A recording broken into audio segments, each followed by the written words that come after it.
Breaking tonight, a brutal river ambush leaves 41 passengers missing along the Nile.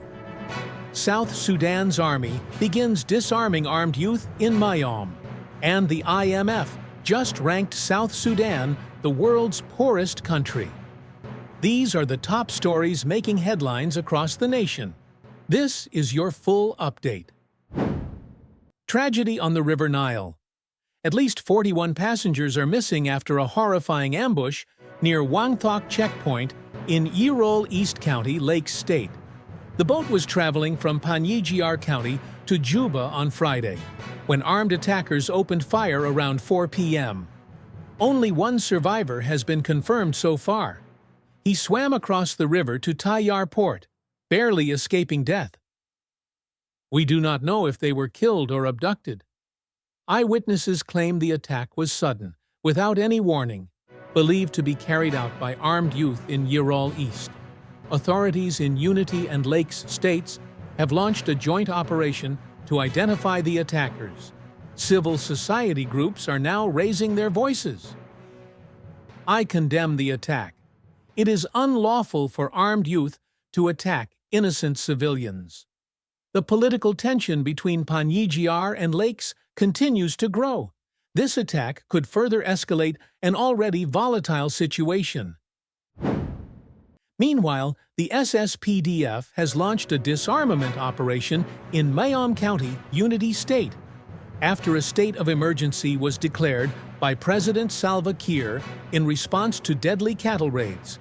The operation began Friday, starting in Mayom Town and Mankian Payam, with plans to reach all 11 Payams. It is peaceful, but if anyone resists, the forces will act. The operation is being led by Division 4. Those specialized forces are still en route.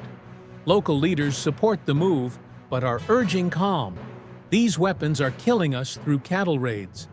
With hundreds killed in cattle violence since December, this campaign may be the government's last chance to restore order before the situation worsens. And in a devastating economic blow, South Sudan is now the poorest country in the world, according to the International Monetary Fund. With a per capita GDP of just $252 and over 92% of the population living below the poverty line, the numbers paint a grim picture. Even after adjusting for purchasing power, South Sudan still ranks near the bottom, with only $716 per person.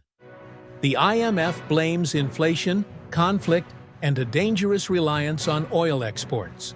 Without urgent reforms, the country risks deeper collapse. Without diversification, improved governance, and social safety nets, the economic outlook remains bleak. South Sudan is at a crossroads. What happens next will decide the fate of millions. These stories aren't just headlines. They reflect the reality for millions of South Sudanese. If you care about peace, progress, and truth, subscribe, like, and share this video. Let's keep the conversation going. Until next time, stay informed, stay safe.